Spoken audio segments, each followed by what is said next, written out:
तथा गॉस का नियम। उसी में आप क्या करिए कि बीच में ऐसे लिख दीजिएगा, कोई दिक्कत नहीं होगा।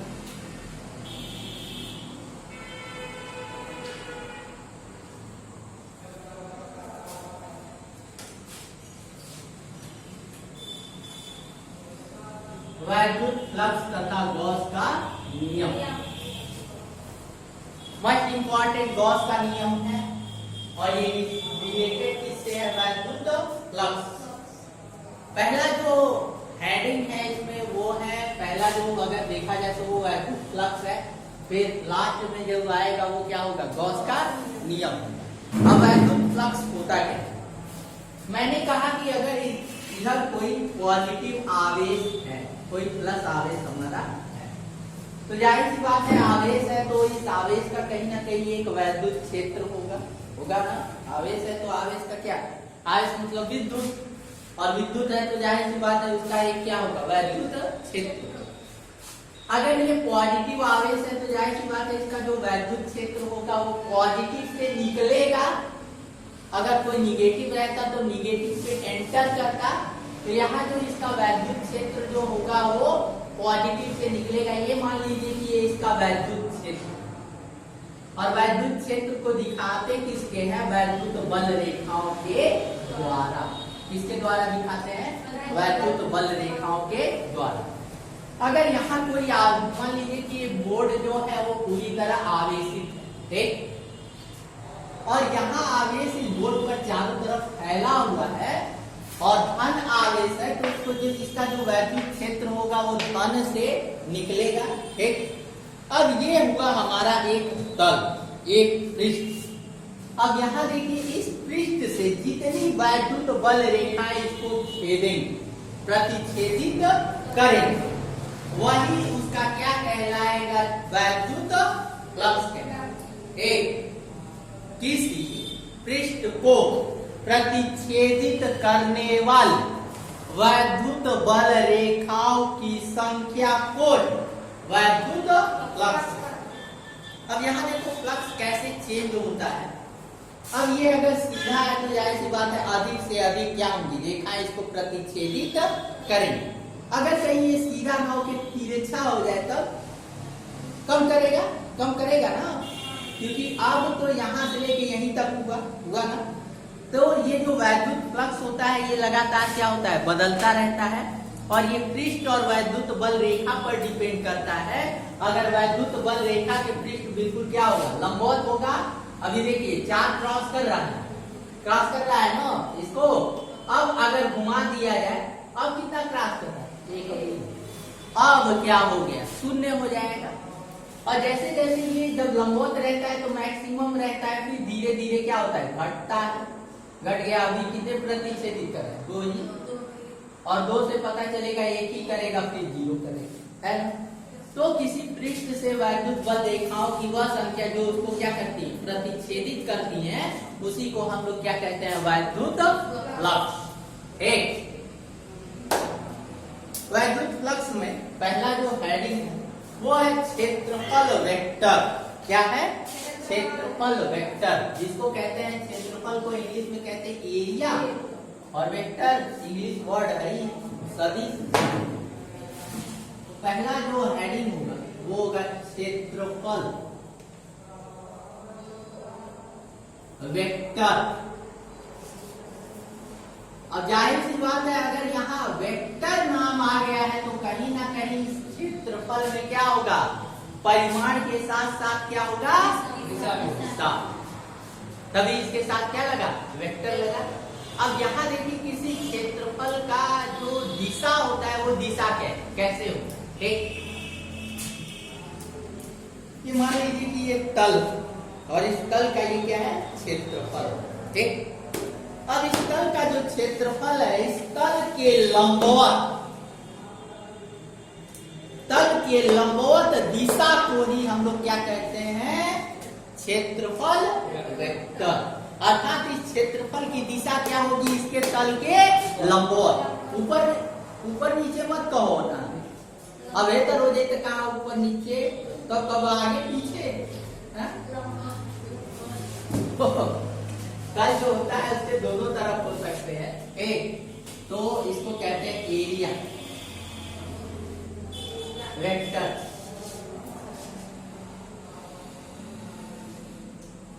एक पहला जो हेडिंग होगा क्षेत्रफल वेक्टर।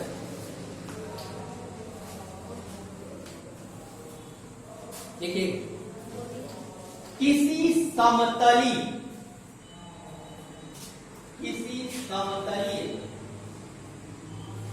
क्षेत्रफल में, किसी समतलीय क्षेत्रफल में परिमाण के साथ साथ, परिमाण यानी मैग्नीट्यूड, और परिमाण के साथ साथ क्या होगी, दिशा भी, परिमाण के साथ साथ दिशा भी होती।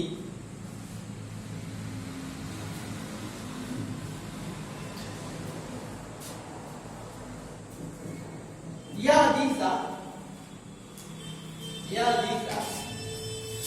समतलीय पृष्ठ के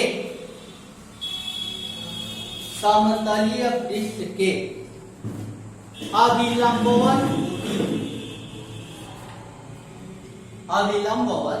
होती।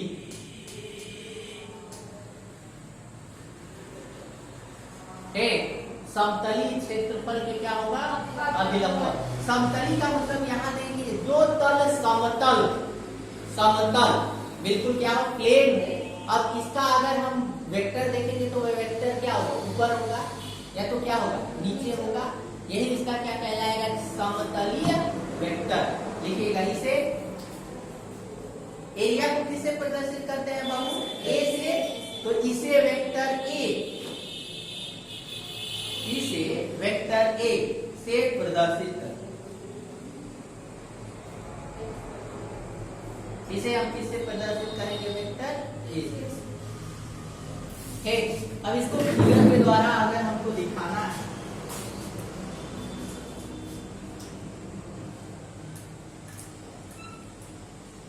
ये हमारा एक समतल हो गया, ठीक, ये ऐसे ठीक। अब इसके लंबवत होगा 90 डिग्री पर, अर्थात हमारा ये क्या होगा, क्षेत्रफली वेक्टर। ये हमारा क्या है, क्षेत्रफली वेक्टर। और क्षेत्रफली वेक्टर को किसके द्वारा व्यक्त करेंगे, क्षेत्रफल का मतलब एरिया, वेक्टर का मतलब एरो, ठीक। अब जानते हैं कि ये जो है वेक्टर ए में दो चीजें, एक तो परिमाण है और एक तो क्या है, दिशा। अगर हम बात करते हैं वेक्टर ए की, तो वेक्टर ए इक्वल होता है, दो चीजें होंगी, एक परिमाण होगा, एक क्या होगा, दिशा होगा। परिमाण को कौन दिखाएगा, केवल ए। जैसे हम लोग वेक्टर ए का जब मॉड निकालते हैं तो ये आता है ना, मॉड निकाला जाता है तो केवल परिमाण बचता है, दिशा तो रहती नहीं है। तो यहाँ हो गया ए डॉट, दिशा को कौन बताएगा, एन कैप। कौन बताएगा, एन कैप। और एन कैप है कि क्या, हमारा एकांक वेक्टर। और किसी एकांक वेक्टर से अगर परिमाण को गुणा कर देंगे तो हमारा क्या आ जाएगा, वेक्टर ए मिल जाएगा, क्षेत्रफलीय वेक्टर। तो इसमें कोई दिक्कत नहीं ना। हमेशा ये याद रखिएगा कि ये तल के क्या होता है, लंबवत दिशा, 90 डिग्री पर हमेशा तल से रहे। अगर तल तिरछा होगा, कहीं अगर तल ऐसे, तभी इस पे 90 डिग्री, ऐसे तिरछा है, हमेशा इस पर क्या होगा, जो क्षेत्रफल की दिशा होगी वो हमेशा कहाँ होगी, तल के 90 डिग्री पर, लंबवत। तो इस फिगर को ड्रॉ करें।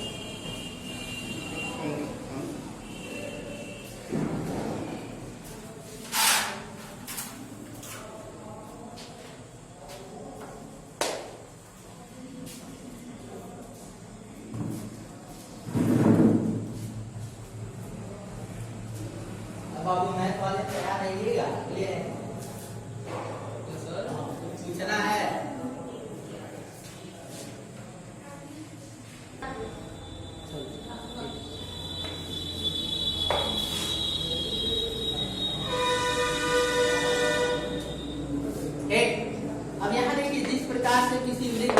चाप जो है केंद्र पर कोण अंतरित करता है। ये है हमारा क्या, वृत्त है। अब ये है इसका क्या, सेंटर। अगर हम वृत्त को इतना मिटा तो ये बचा क्या, चाप। अब इसको हम क्या कहेंगे, चाप। अब ये जो चाप है वो केंद्र पर क्या करेगा, कोण को बनाएगा।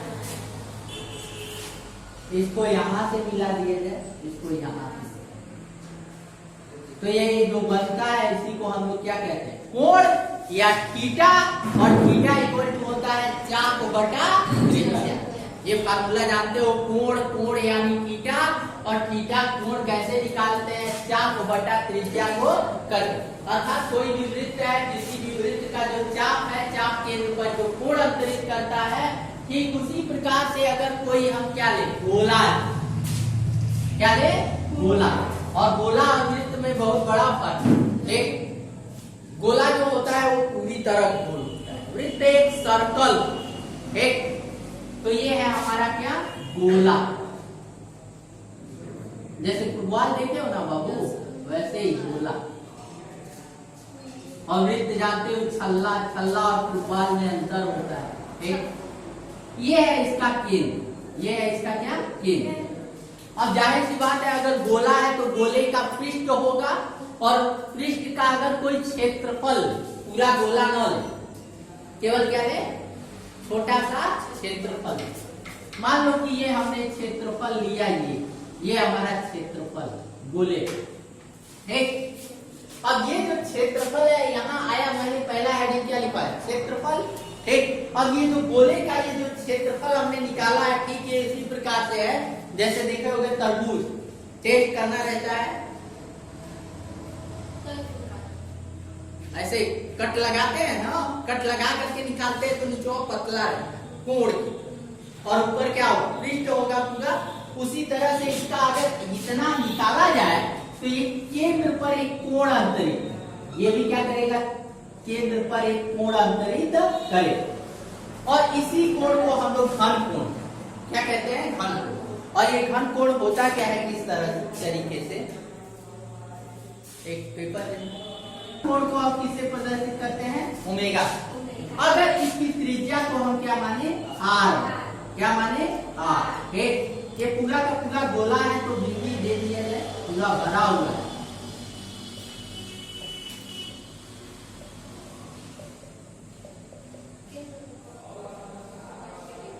ये है पृष्ठ पर दिखाएं।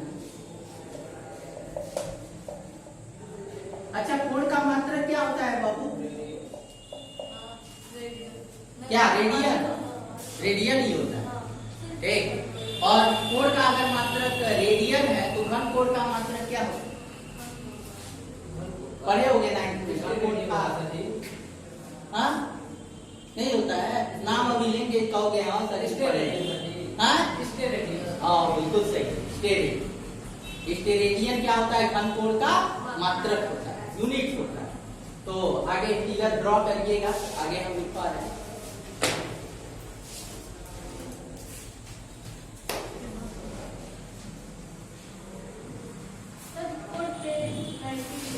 क्या बाबू, केंद्र पे 90 डिग्री का पड़ेगा, केंद्र पे 90 डिग्री का कोण। अभी देखना कितना केंद्र का कोण है, बताते थे हम, दिखा भी थे, देख।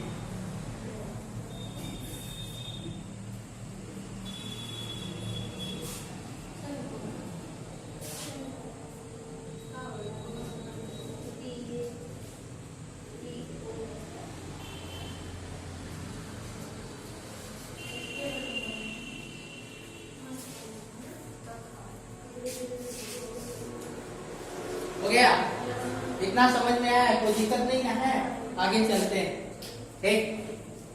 अब ये जो घन कोण अंतरित हुआ, ये इसके क्षेत्रफल के द्वारा अंतरित। क्षेत्रफल हमारा बहुत छोटा है, इसीलिए डीए दिया गया है, तो घन कोण में क्या होगा, छोटा अंतरित होगा, इसीलिए इसको डी ओमेगा, ठीक। अब हम लोग जानते हैं कोण इक्वल टू होता है चाप बटा त्रिज्या, कोण। अब घन कोण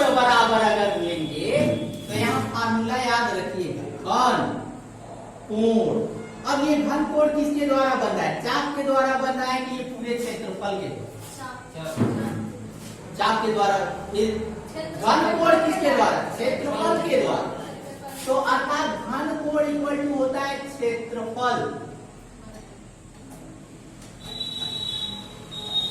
अब क्षेत्रफल बटा क्षेत्रफल के द्वारा बन रहा है तो क्षेत्रफल चाप के द्वारा बनेगा, तो चाप बटा क्या कर त्रिज्या।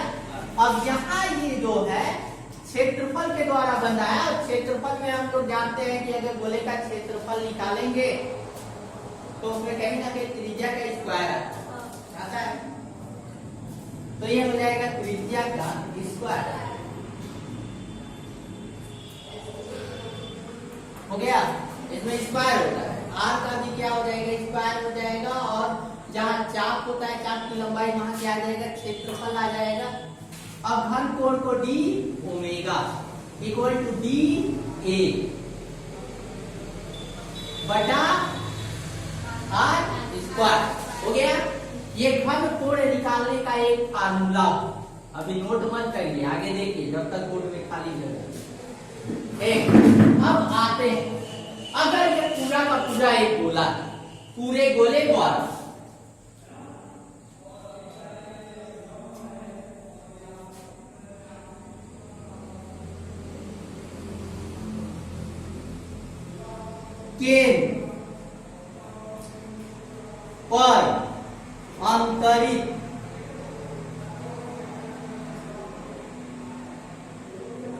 केंद्र पर अंतरित घन कोण। अब यहाँ बाबू देखो, अगर पूरे गोले के द्वारा लेंगे तो वो तो छोटा तो होगा नहीं, घन कोण बड़ा होगा, तो हम डी को हटा के क्या करेंगे? पूरे गोले का पृष्ठीय क्षेत्रफल कितना होता है? पूरे गोले का पृष्ठीय क्षेत्रफल का फार्मूला क्या होता है बाबू? पूरे गोले का पृष्ठीय क्षेत्रफल का फार्मूला कितना कोण आया? और पाया नहीं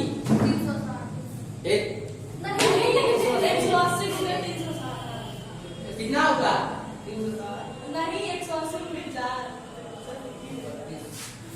हम लोग जानते हैं घन कोण का मात्रक क्या होता है? इसके रेडियन। तो अगला हेडिंग होगा घन कोण का मात्रक। घन कोण का मात्रक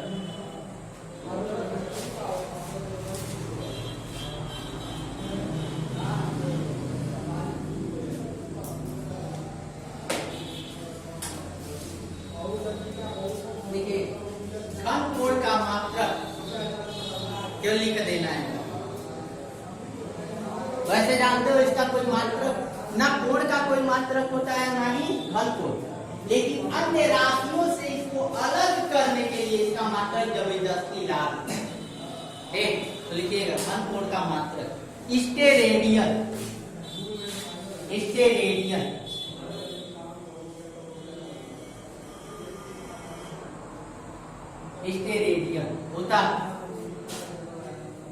होता है, जिसको एस आर से प्रदर्शित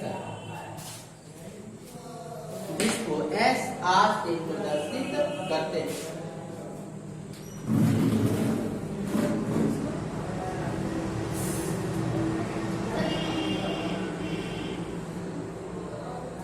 हो गया, एस आर पे प्रदर्शित करते हैं। एस का मतलब इसके, आर का मतलब रेडियन, स्टेरेडियन।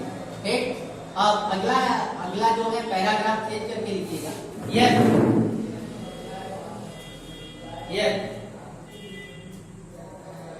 घन का क्षेत्रफलीय वेक्टर, यदि घन का क्षेत्रफलीय वेक्टर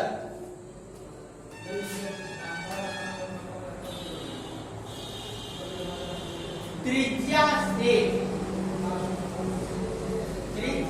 से थीटा कोण पर स्थित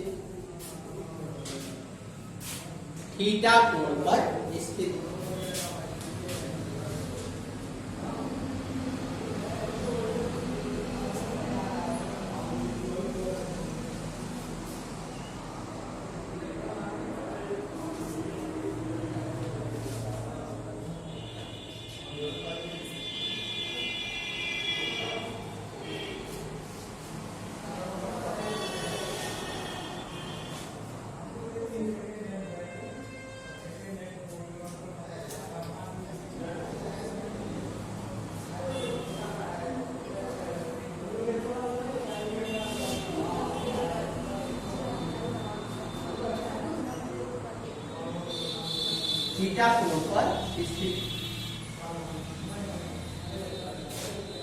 तो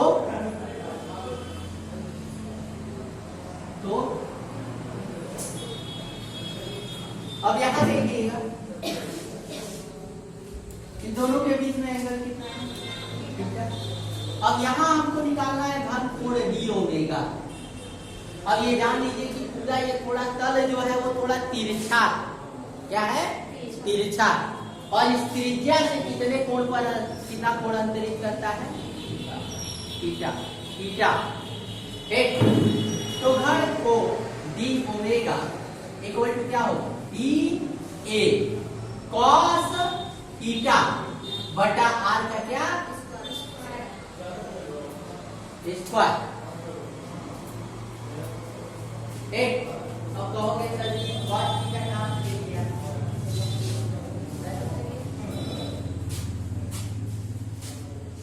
अगर हम इसको देखते हैं इस पॉइंट को, यहाँ थीटा, ये हमारा आर है और ये क्या है, डी। दोनों की दिशा अलग अलग, एक, और दोनों के बीच में एंगल कितना बनता है, थीटा का। अगर हम इसको आधार माने और इसको क्या माने, कोण, और आधार और कोण आता है तो इसके साथ कॉस। अगर कहीं ये लंब अगर होता तो साइन थीटा।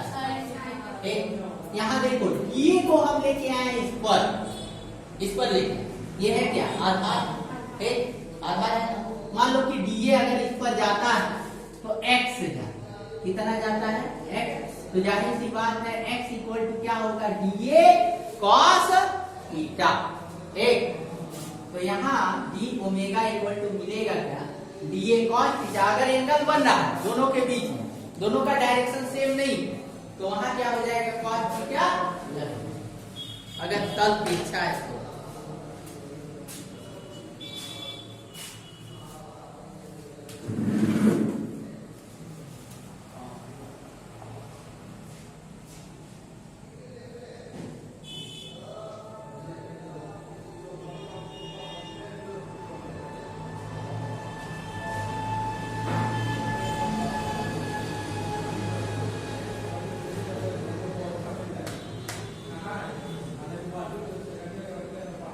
आज लिखा हो रहा है, पढ़ा ले रहे हैं, और कल के लिए गॉस का थ्योरम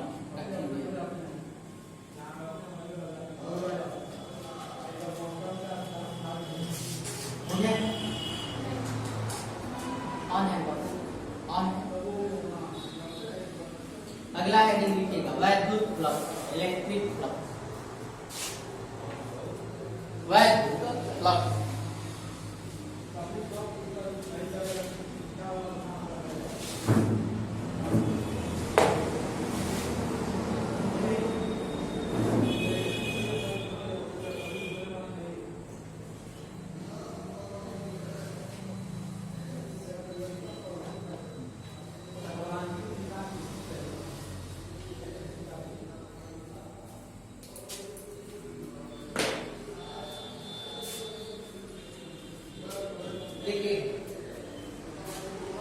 किसी वैद्युत क्षेत्र में खींचे गए, किसी वैद्युत क्षेत्र में खींचे गए काल्पनिक पृष्ठ, काल्पनिक पृष्ठ से गुजरने वाली, काल्पनिक पृष्ठ से गुजरने वाली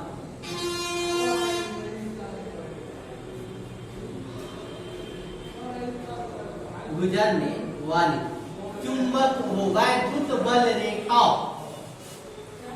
और गुजरने वाली वैद्युत बल रेखा, चुंबकीय बल रेखाएं नहीं होती, चुंबक में पढ़ेंगे, गुजरने वाली वैद्युत बल रेखा की संख्या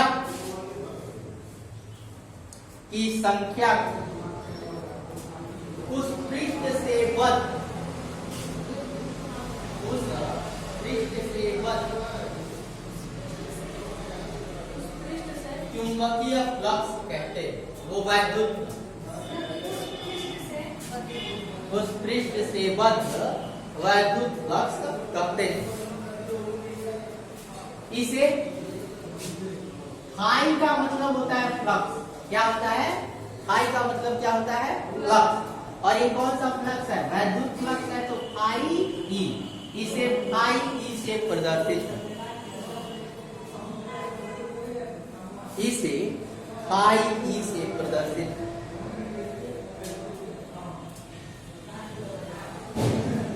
इसे फाई ई से प्रदर्शित करते हैं।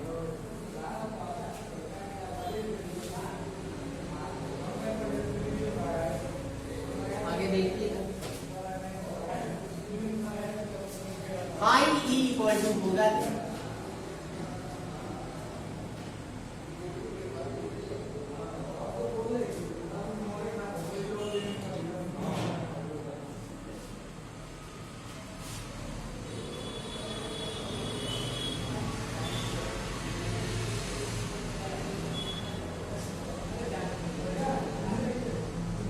आई इक्वल टू होता है vector E dot D A.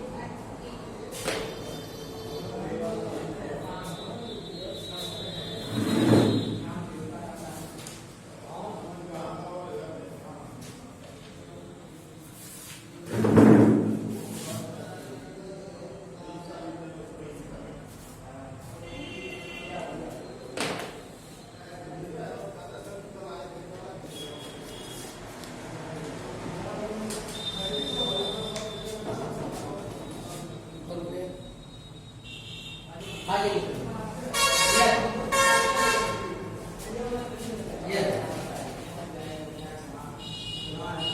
पृष्ठ का क्षेत्रफल वेक्टर, यदि पृष्ठ का क्षेत्रफल वेक्टर वैद्युत बल रेखा, वैद्युत बल रेखा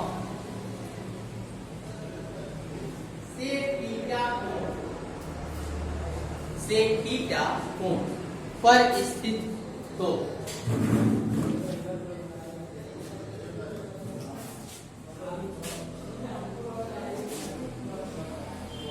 अब यहां देखिए डी ओमेगा इक्वल टू, जब दोनों का डायरेक्शन सेम, और जब डायरेक्शन में हम लोग थीटा कोण लेके आए थे, तो डी ओमेगा इक्वल टू क्या हो गया? डी ए कॉस थीटा बटा, अर्थात अगर दोनों के डायरेक्शन में चेंजेस है तो वहां डी ए ना आकर के क्या आएगा? D A cos theta, D A की जगह क्या आ गया? D A cos theta. तो अब उसी तरह यहां अगर हम डी ए की बात करते हैं तो फाई ई इक्वल टू क्या हो जाएगा? इंटीग्रेशन ई डॉट डीए, अब वेक्टर हट गया, इसकी दिशा को कौन बता रहा है? और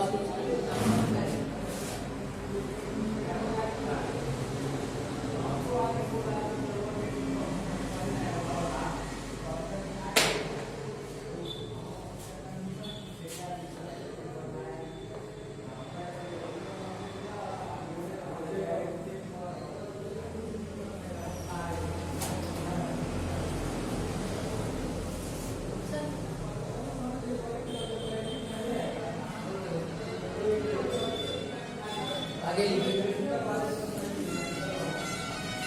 पूरे पृष्ठ से संबद्ध या लैंग्वेज में ये फार्मूला हो गया D A cos,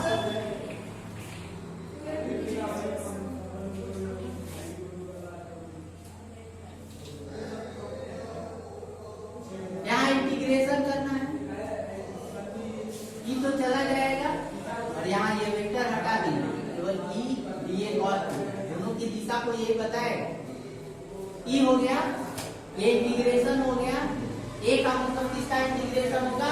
area, area का इंटीग्रेशन होता है। यहाँ देखिए ये वैद्युत बल रेखा है, बल रेखाओं की तो संख्या वही सीमित है, अगर कोई आवेश रख दे एक तो संख्या तो उसकी वही रहेगी, ठीक। अब पृष्ठ का क्षेत्रफल कम या अधिक हो, तो तो यहाँ चेंज कौन होगा? पृष्ठ का क्षेत्र। अर्थात यहाँ इंटीग्रेशन किसका करना है? क्षेत्रफल का, यानी एरिया का। ई क्या हो जाएगा? कांस्टेंट हो जाएगा। अब ये इंटीग्रेशन किसका होगा? डी ए का। और क्या हो जाएगा? cos theta. अब इंटीग्रेशन किसका करना है? ए का करना है। तो फाइव ई इक्वल टू क्या हो जाएगा? ई डीए का इंटीग्रेशन करेंगे, डीए का इंटीग्रेशन ये होगा।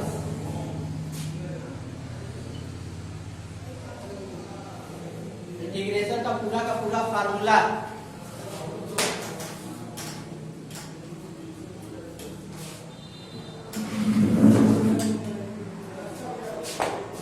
अब आप मतलब क्या होगा? Phi E. और वैद्युत फ्लक्स का मात्रक निकालेंगे तो यहाँ देखिएगा क्या आता है।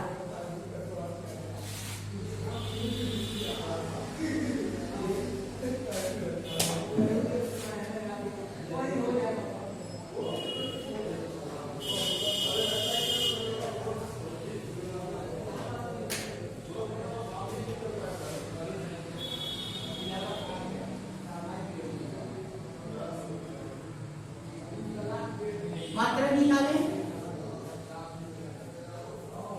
फाई इक्वल टू क्या होता है? ये cos थीटा, लगता वही था।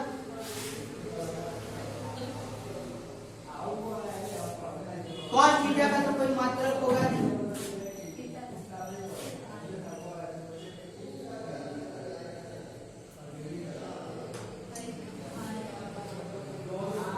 इक्वल टू क्या होगा? ई का मात्रक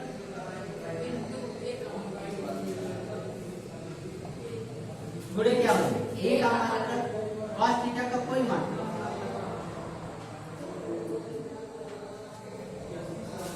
अब बाबू बहुत होनहार हो तुम लोग। ई का मात्रक क्या होगा?